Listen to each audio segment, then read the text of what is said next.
because this one is going to be very fun and fast and easy, and I love fast and easy. So these are called the Shoo Fly Blocks, designed by Sharon Holland, and we are going to make it in blues. So I have already cut up my pieces. I followed the instructions on the pattern the way that they are written. However, I am not using the paper, the H100s, to make the half square triangles. I don't have those and I don't use those. So if you are going to make those, the instructions are on the paper. They're very easy to use.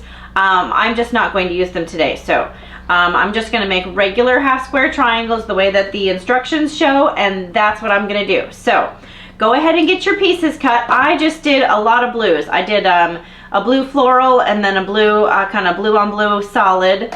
And then this one's gonna go in the center, and then I have my background. So there's not a lot of pieces, and it's gonna be super sweet and fun. So let's go ahead and get the sewing machine going and get started.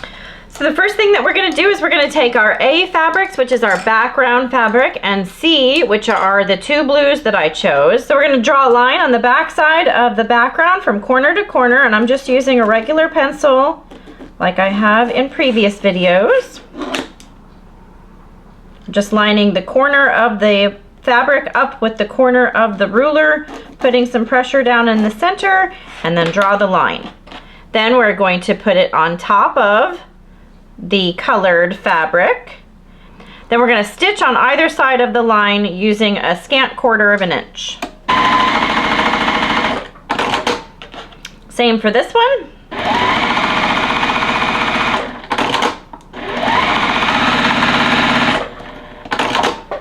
Now we are going to cut on the line.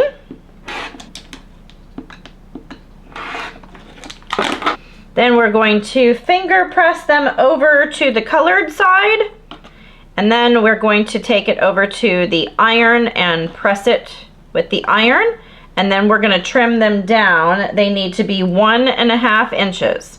So now we have our little blocks, and we need to trim them 1.5 inches.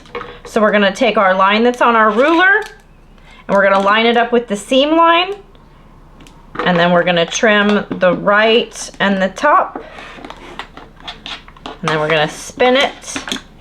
Then we're going to line the line back up. So on the corner we're going to line up 1.5, and then we're going to keep our line even with our seam line, and then trim the other two sides. And then we're going to do that for all 4.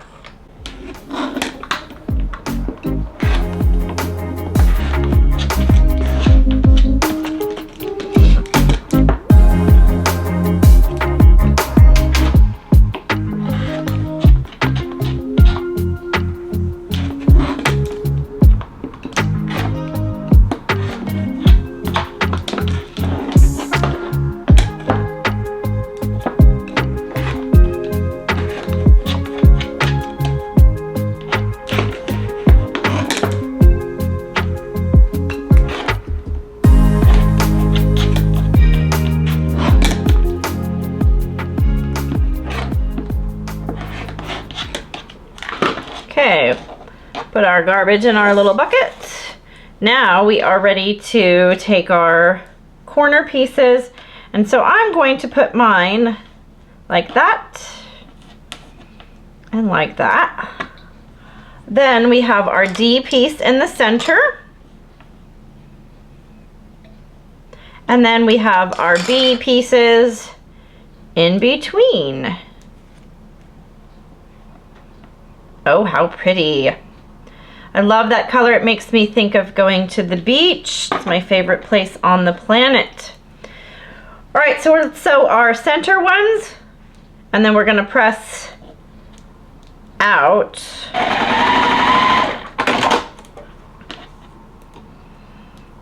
And we'll do the other side.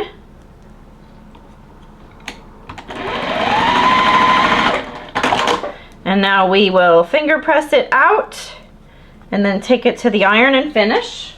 Now let's start with this right one. And then we can go ahead and do this bottom right one. And then we're going to press these going inward. Okay, so now let's go ahead, and so these are pressed outward, so we're gonna press these inward towards the solid one. All right, so now we have those going that way, and now we're just gonna flip them over and nest our seams.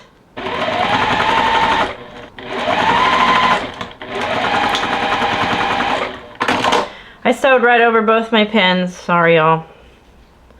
All right, now those look perfect. Now it's time to do these. So we're just gonna nest these again.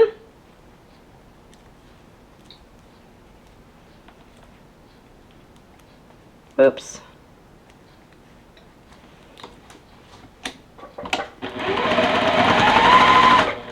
Sometimes when I see that it's kind of wiggling a little bit, I'll stop right in the middle and get my bottom one fixed, hold it with my fingernail, and then that's part of the reason why I don't pull out the pen sometimes, because I'm using my finger to hold it. And look at that sweet little block. All right, let's go press. All right, let's trim it down. I have one little side that's a little wonky, but the rest of them are pretty good. I'm just lining up the dotted line on my ruler with my seam where the blue is, and then trimming the rest of that off. This one is a little bit wonky. That's okay. And when I say that, I mean this part right here is not quite 1/4 of an inch, but it's plenty. It'll be enough to sew it to another block and not lose my point. So there we go. Little Shoo Fly blocks. Do-do-do-do-do. They're so cute. And make sure you check out my previous video where we made this adorable pin cushion. We put a little button in the middle, so you can catch that on a different video. We filled it up with walnuts and I spilled it all over, and it was lots of fun. So make sure you come check that video out. All right, our Shoo Flies are done. And you know what? We have finished our 12th block for this sew along. That means we are halfway through. Woo! So make sure you check out some of the other videos. I am filming some other videos where I'm going to start using all of these. I've been so hesitant to use them because they look so pretty all laid out. But we have other small projects to make, so we have to do it. So I'm sewing the blocks that I used with the wild honey, and I'm making the full quilt with those. I previously sewed these for the Fat Quarter Shop. They asked me to sew along. So you can see, I'll pop that up. You can see what the full quilt looks like. So I'm going to be sewing these together. I'm going to start that pretty soon. So we'll start doing a little bit of filming for me sewing the rows together for that. And then the other blocks that were made with the Sunday Brunch, we're going to start making some other smaller projects, some bags and some cute little things with those blocks. So make sure you come back and check them out. Thanks a bunch for watching. Have a great rest of your day.